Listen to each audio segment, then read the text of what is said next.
Good evening. It is evening. Well, it is now. Welcome to Driving by Braille. I am your hostess, MML. And tonight we're going to talk about, or I'm going to talk about, when I decided to stop drinking in the middle of a pandemic. So, in this podcast, as is noted in the description of this, there are a lot of topics that are going to be covered. And basically, I've decided to use this as a personal journal, an audio diary, if you will, about some of the, I don't know, situations and events that have occurred in my life that have brought me to where I am now and have given me a lot of I would say wisdom, but it doesn't feel like wisdom.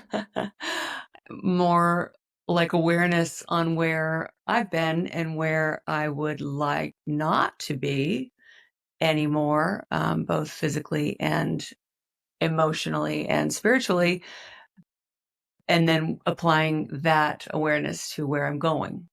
So, boy, that was a lot of like hoo-ah and airy-fairy bullshit, but it's not bullshit. It's truth. It's my truth. And I feel like I am not that unique. As I get older, I realize there's billions of people that probably go through most of the things that I've gone through in my life. So it's kind of nice to find those people, and maybe this podcast um, will find those people and give you people, whoever you are, some comfort and humor along the way. So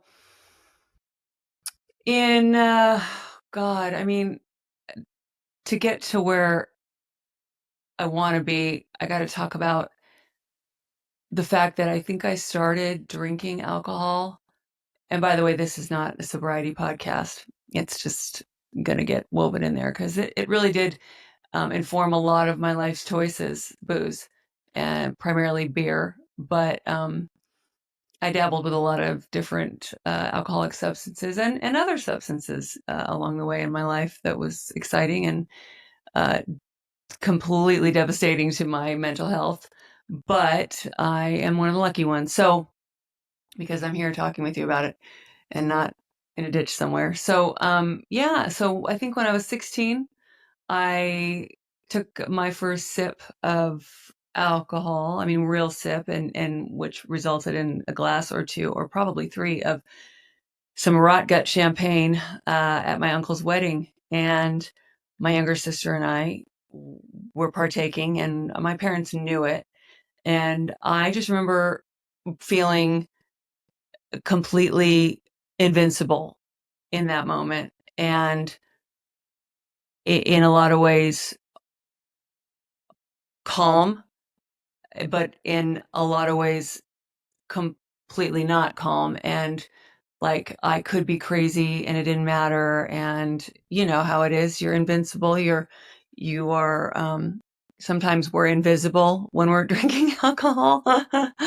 um, and, and it felt really cool. And there's a bunch more to this, but I'm just going to keep it at the fact that I was 16 and I took my first that was my first real kind of alcohol buzz, so to speak. Uh, and that opened the gates to what I didn't know then, but I know now, was healing some pain that I was feeling and didn't want to feel anymore.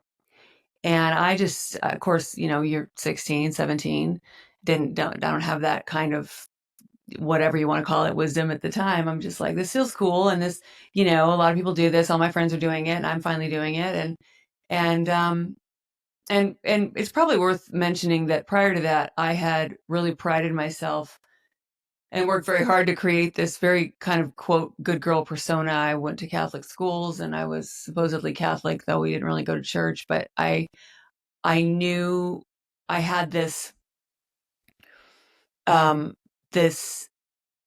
ideology, I guess, or philosophy. I don't know what the appropriate term is, but passed down through my parents, and probably their parents, and that's a whole other story. But that, you know, girls who wanted to be liked by boys and respected by boys didn't drink and they didn't swear and they didn't smoke, and I didn't do any of those things. I did swear, but I didn't swear in front of boys I liked. It's so fucking dumb. But it when you're terrified of your parents, and I love my parents very much, and we have an excellent relationship now after going through a lot of, digging in the dirt and healing. But I was terrified of them, and I just wanted to fit in, and I wanted to be liked, and I did want to be respected. So I was really straight laced for a couple of years of high school, up all the way up to high school. And then I had those couple of glasses of shitty champagne, and the doors flew off the vehicle, and the vehicle started driving really, really, really, really, really fast. And so I have spent, I mean, up until 2020, I spent every year from, I guess that was 1985, 85. Yeah, it would have been like probably either the spring of 86 or the fall winter of 85, drinking on weekends. And eventually I started, drinking at my parents' house, sneaking beer, um, and I, wouldn't go out without it. And if there wasn't going to be beer at a party, I wasn't going, and just acting like that, and whatever that is. And so, and then of course all the shitty decisions and relationships and um, choices and things, and that's all a different stories for different times. But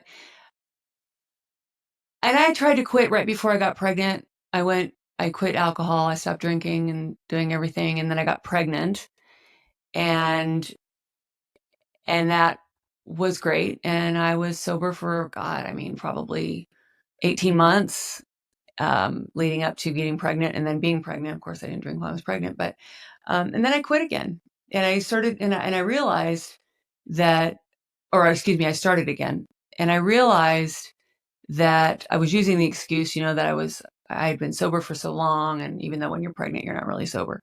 But I had a pretty decent amount of baby blues, teetering on postpartum depression, and so I kind of used that stress and anxiety of those hours where I was a brand new mom and stressed and not driving anywhere with my child, but as an excuse to drink a little bit, a glass of red wine here and a beer or two here, and what I didn't realize was that I was really, really tragically unhappy in my marriage, and so what really was happening, and again, I didn't know this at the time, was that I was just masking that and just trying to get through the day, and shoving down my uncomfortable feelings for my then husband. And so that went on for a while, and I drank through my marriage, and I drank through my divorce, and I drank through dating, and I drank through um you know I mean, countless relationships. I shouldn't say countless, there weren't that many. But just to kind of numb out the very, very loud information that my gut, I guess was my brain, my gut, I don't know, somewhere in me was trying to tell me that, you're not happy, you dumbass. And this is not helping. Um, though, honestly, maybe it did a little bit, but I realized, just long story long, but to get to the point, on June 3rd of 2020, on a random ass Tuesday, I think was a Tuesday, I woke up, everything was normal. And I'd been seeing these ads on Facebook, coincidentally, not coincidentally, during, the pandemic for this organization called 1 Year No Beer. And it was based in Great Britain. And I started getting these ads filtered to me. I thought that was really interesting. And so I clicked on one. And of course, then all the ads start coming to you, inundating your feed. And so this one random day, June 3rd, 2020, after I'd been home from work, we were furloughed. I worked at a spa and as a fitness instructor, and I had been drinking every day. I mean, every day forever. I mean, since I was divorced, probably before that, but I'd have beers every night. But I was drinking during the day because we weren't working, and I'd get my exercise done, and my daughter would be doing her school from home, and then I'd probably crack open my first beer at like 1:30, 2:00 in the afternoon. And I started to notice that those beers were getting opened earlier and earlier. And I was, trying to figure out how to get my workout done and how productive I could be and drive, or, before I opened my first beer. And it was a lot of work to try to organize all that shit, around trying to drink at an inappropriate time of day or whatever, inappropriate or appropriate, but a dumbass time of day. Um, you know, when I could organize that, and it just got tiring. So I clicked on this link to this 1 Year No Beer. This is not an ad, and I paid. I think it was like, I don't know, $100 for a 90-day program where all you did was, you got these daily emails, and they would, and then there was just this. The coolest part about it was not the emails, and there was I could do a tracker, like how many days without alcohol, and I did that, and then it was the personal posts. There's a whole page dedicated to it that you had to be a member of to access, and I still have access to that page, and the stories and the testimonials and people really being vulnerable. And what I saw there was myself. I saw women in their early 50s, mothers, married, some dating, some single, some divorced, some just all walks of me, and functioning, I guess alcoholics. And I'm not big on that term, and I don't know why, as it applies to myself, but somewhere in therapy or something, I'm sure I'll figure that out. But there was, just a whole host of functioning alcoholics out there that were on this program or in this program with me. And so every day I would check those emails, and I'd check that feed, and I would see a shit ton of support. And I'd see my own story being told back to me via these other humans that were, a lot of them, halfway across the globe, and in different countries, and having somewhat different experiences, but it was really the same.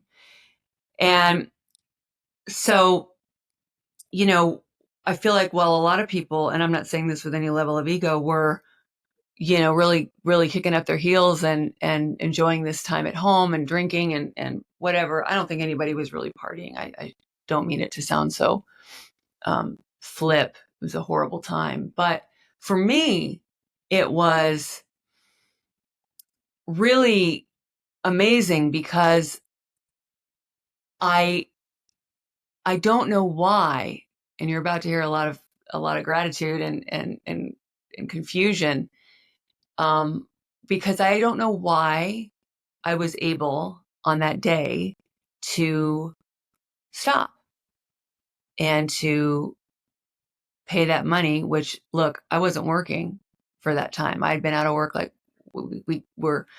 our spa closed in March and it was June, so we were not to open. I wasn't going to start getting a paycheck for another like 2 months. I was getting the unemployment benefits that we were all getting, but it was a scary time. But for me to make that decision to pay that money, get involved in that membership, and stop drinking,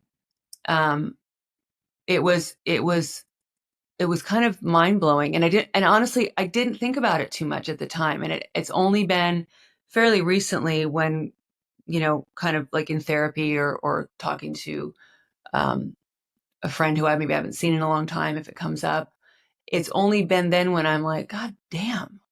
I mean, I drank a long time, and I fucked up a lot because of because of my relationship with alcohol. And we had a good run. I mean, I loved beer. I loved Michelob Ultra. Again, not an ad. Um, and but I got so bored with it. I got so sick of it. And I it I am so much more peaceful now. And those that know me really well are going to probably laugh at that statement, because I have a lot of anxiety um and ADHD, and the whole host of those kinds of mental situations. But I masked forever because, again, of drinking. But somebody asked me a couple weeks ago, around the time that Matthew Perry passed, and his book is really a tough read, and I reckon it's tougher now. I read it last year while he was still alive, and there was a lot of hope surrounding him and his life, and I hope he rests in peace. But I truly, and the book was devastating, and it made me very emotional. But when he passed, my best friend in the world, who's known me since I was a baby, 9 years old, said to me, she has other people in her life that have been addicted to substances, and she said, can you explain to me what keeps you from going back? What keeps you from taking a drink? And I said, well, it's a lot of things, but if I was to bring it to one thing, it would be that while I was drinking, pretty much, and this is early on in my drinking career, I always was kind of sad, because I was like, God, I wish I could get back to how it feels to do life as a pre-drinker, which I would have maybe like 15. Like, I wish I could feel like I felt about people, places, and things like I did when I was 15. And I knew exactly what that felt like. And I'm gonna try to explain it. When you go to a party, or you go to it, like, I've always been into like dance parties. I like going to dance parties. I like going to clubs. Not so much anymore because I'm in bed by 9 o'clock these days. But I still enjoy it from time to time. But I loved going to dance parties, dance clubs. We used to go to teen nights as kids. It sounds so ridiculous, but I once I started drinking, I couldn't do those things unless I, had 4 to 6 beers. And so I said to her, I always felt sad that I could not get back to that, and I wished I could get back to that. And I haven't been, knock on wood, tempted since June of 2020. Now, not yet once, and I say yet because I'm fully aware that I'm, and respectful of the fact that this could change at any minute. I'm got a lot of humility around this. I'm not bulletproof, but thus far I haven't been tempted. There's been nothing in my life, including a lot of real ex-husband related trauma, and heartache, and work stress, but none of that has shaken me to the point where I want to give up the feeling that I have again, which is that of my 15-year-old self. where I get joy and kicks and stupid laughter out of the simplest things, out of going to Disneyland with my daughter and singing around my house like a fucking weirdo, dancing in my living room for myself for exercise. I haven't really tested going out dancing yet because, again, 9 o'clock bedtime, but I know it's going to come up again. So that's really precious to me. And that's just one thing. There's of course the obvious, my daughter. I don't want to drink because she's now, 17, 18 years old. She's 18 and I'm just so fucking grateful that I was able to stop when she was 14, 15, when those kinds of things start to become really apparent in her reality. And I can model the fact that I'm not doing that anymore. And life is not easy, but I'm still not going to do that. And I'm not saying I'm not stupid. She will at some point, test it out, I'm sure. I hope she doesn't. But again, I'm not dumb. She is my kid. But I hope that, she, I don't know. I just hope she's paid attention.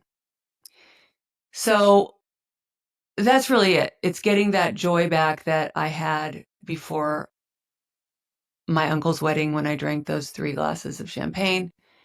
And I thought my sky, my world opened. And really what it did was it put me in a bit of a persona and a hole, wearing all the masks and not really allowing myself to feel shit. That's another thing, emotions and feelings. But really allow myself to be authentic and awkward and uncomfortable, and know that if I am uncomfortable now with humans around me, places I am, or things, I'm not going to do them. I'm going to listen to my gut now that isn't polluted with anesthetizing alcohol. And by the way, I still got nothing against it for most people. I think if one can enjoy it and it doesn't steal your sunshine in any capacity, bravo. I'm here for you. In fact, I'm great with people drinking around me. I don't even have problems with that. I have been in many situations where I have lots of people drinking to excess in some cases around me, and they're hilarious and fun, and it doesn't bother me. It doesn't trigger me. It doesn't make me want to drink. I don't know what it is. But it was time, I guess, is the end of it, is that it was just time for me. And so I sleep better, and I exercise much better. My body feels good. I'm up, feeling pretty fucking awesome in the morning. And it's nice to go to sleep when I'm tired. So I don't know if you heard that. That's my cat. So, I'm sure this will come up again, and there's lots of roads that drinking and not drinking, talks can take. And I don't even know if anybody will hear this, but if anybody does and any feedback, I'm always open to it. So, let's start a dialogue, share experiences. So that's it for now. I'll be chatting with you guys later. I hope everybody has a really peaceful evening. And at the time of this recording, it's a little bit before Thanksgiving. So I wish, if you guys hear this before Thanksgiving, happy, peaceful Thanksgiving to you. Don't take any shit from anybody. Don't put yourselves in situations where you're not comfortable. And if you are, get the fuck out of there and find your joy. And if you hear it after Thanksgiving, I hope you had a great Thanksgiving, and let's bring on the holidays.